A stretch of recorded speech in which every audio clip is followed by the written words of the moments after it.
Okay. I didn't expect that. Responsive. It's not very responsive.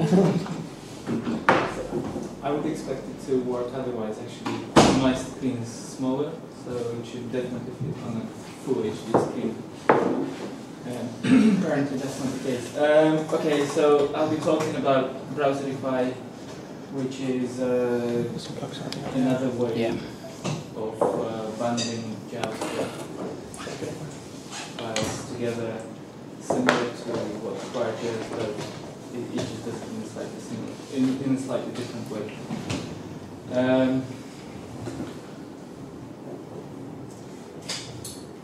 Okay, so a few things about modular JavaScript. So JavaScript natively doesn't support any modules as such. Everything is put into the same global namespace, so people have been trying to come up with all sorts of different ways to modularize their JavaScript code. So,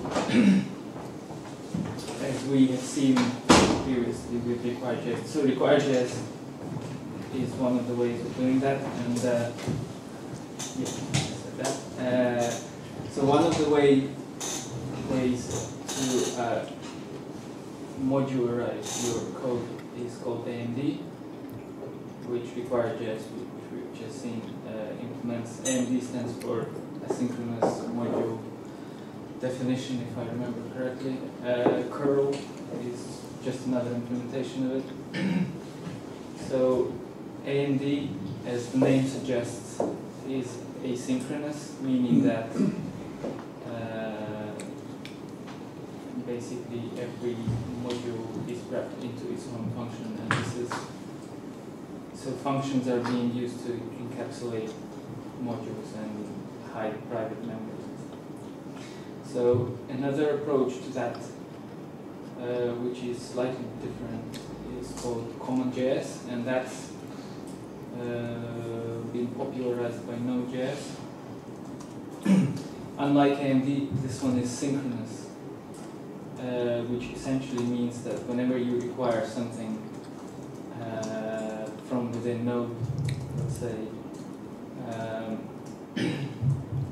basically means your process stops until it fetches the stuff from that module and only then carries on. So Browserify tries to do that as well, except that it does it in the browser.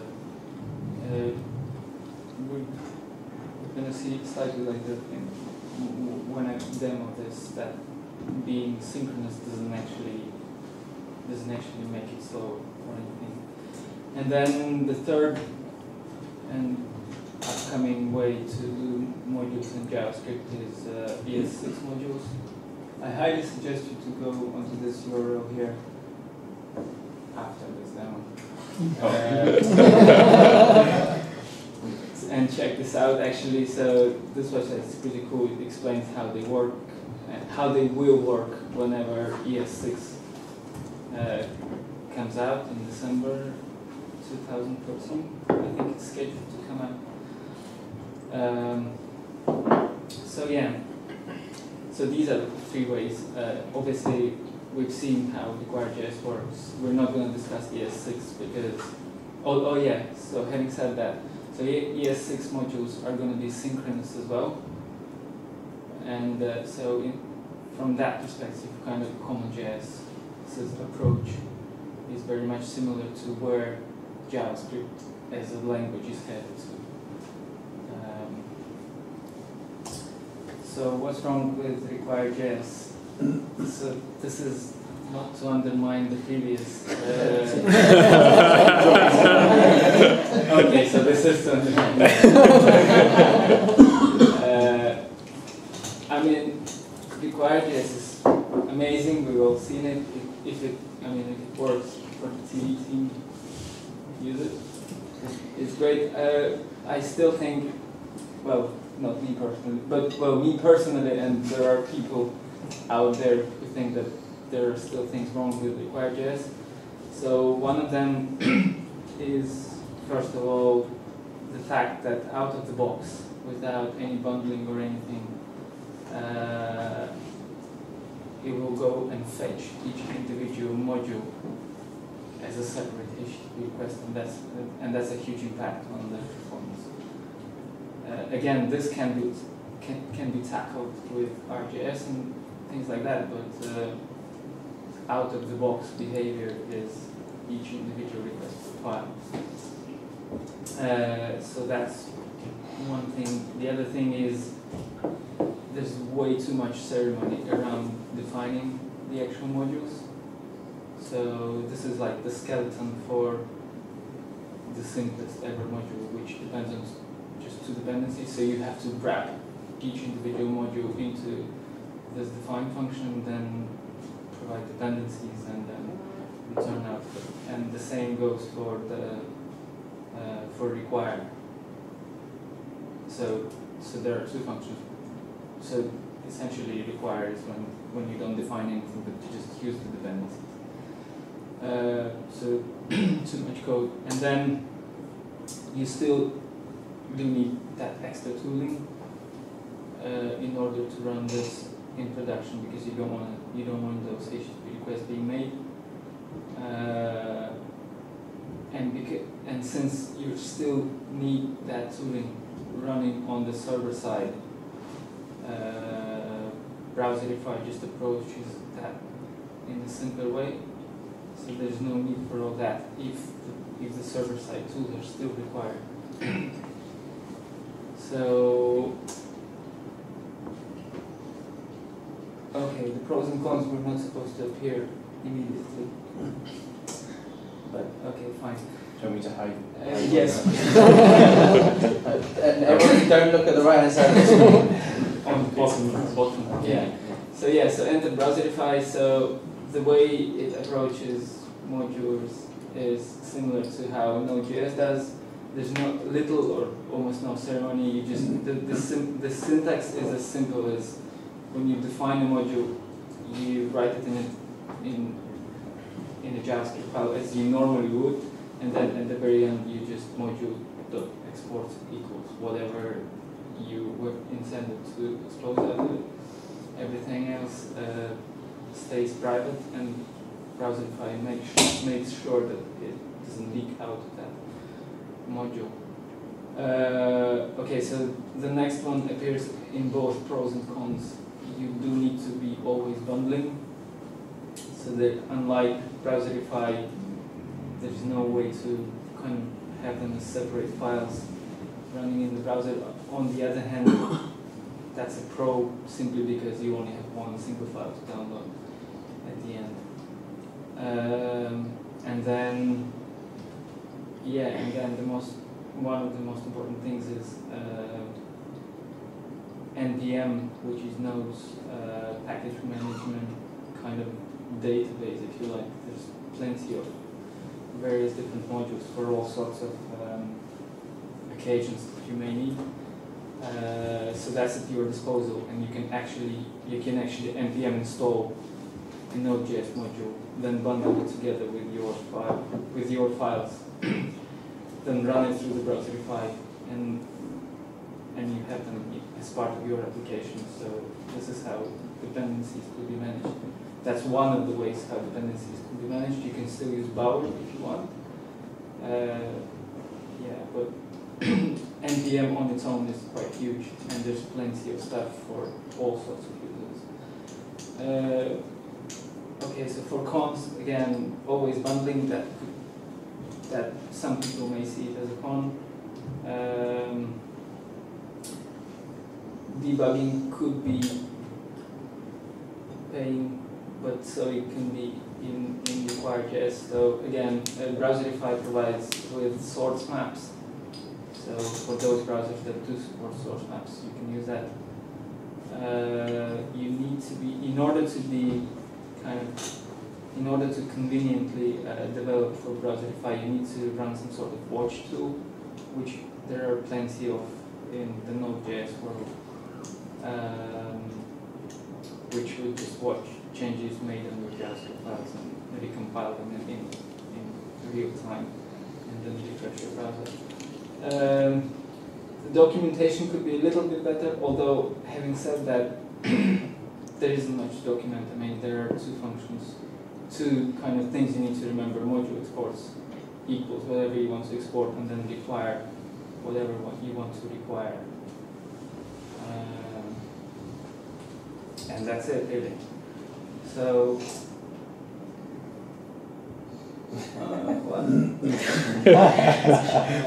animation. So yeah, I didn't prepare any demo. I'm just using one of the existing projects that I have previously worked on. This has nothing to do with Greenbox, and it's just a tiny project, really. But so yeah, everything that I said previously kind of didn't have much to do with Angular.js, which is the topic of our meeting here. But this demo will actually demonstrate using Browserify with Angular.js. Yay! so yes, I have. Move it to. Okay. Is it move it to the right? Yeah. Or Hey. Okay, now I can see. or you might be able to change If your you do, machine to. If you do Windows P, you can do it to duplicate what you're looking at. That's very nice. That's not. Don't even try that. If you install Windows, Do Windows P, it types a P. Oh yeah, it does. Okay.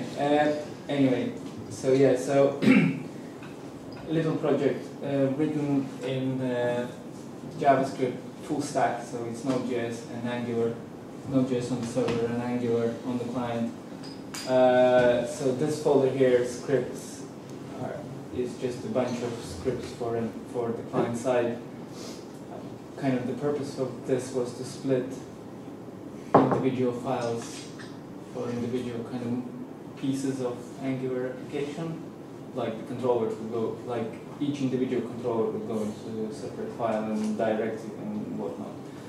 So the main app is defined like this, so you just define an app, and then all you do is module exports equals app. And then say you wanted to use it,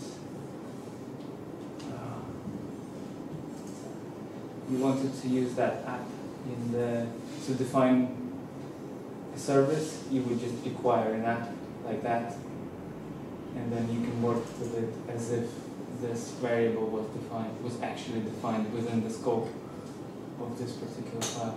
So the same, I mean, this is a very contrived example, again, simply because it's a tiny application. It doesn't do much.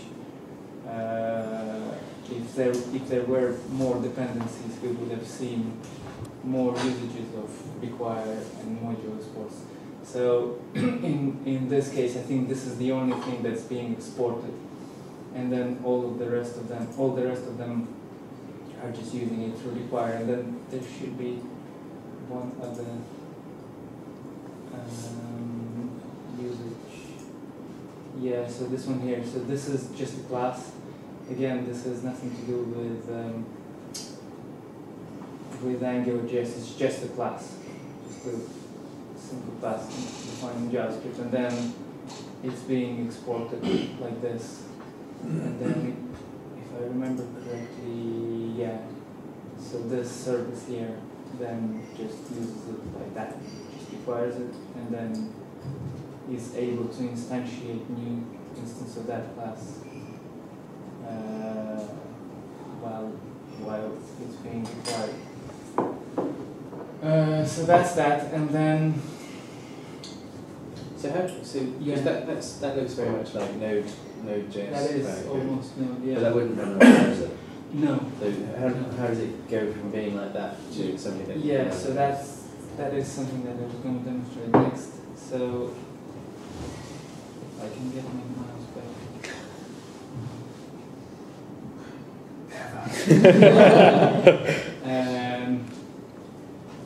Okay, so one more important thing. So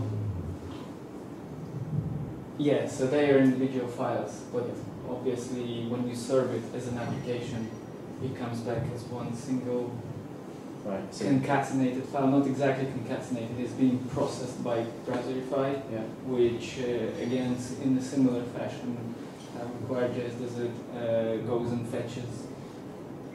and figures out all of the dependencies, and then puts them together and knows how to put things properly together. I'm going to give you the URL which explains exactly how it works. I don't know exactly how it works. It's magic. File that comes out the other Yes, side. yes, so I was going to demonstrate that next. So if I have my console here. Oh yeah, one important thing. So in order to build this, I'm using Grunt. For those of you who don't know, Grunt is a similar thing to MS Build, except that it's written in JavaScript and mostly used for JavaScripty stuff. But you can do whatever you like with it. Like I know people who compile their C# stuff with Grunt. So it's just a task runner, really. So in this particular case, I have a task called Browserify, and then yeah. So when I say compile, basically this is the output file, and I give it a template path. So it's a start.js. So it picks all the files under this directory, and you don't need to give it the actual entry file like you do in require.js, where you just give it the main file and then it figures out all of the dependency tree out of it. Somehow it's able to figure it out based on the directory. So it knows. I'm not sure exactly how that works. So if we now run Browserify. Okay, that's it. So it just says the task is done, and then if we go back, sorry.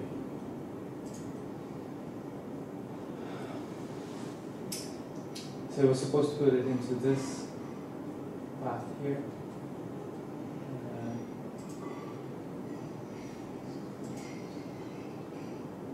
Okay, it doesn't do any minification obviously, so I have to do the minification as a separate step as part of the build, but this is what it looks like when it's put together. From what I read, what it does is it somehow puts them into like an array and then gives them numbers and then somehow figures out in what sequence to run them from.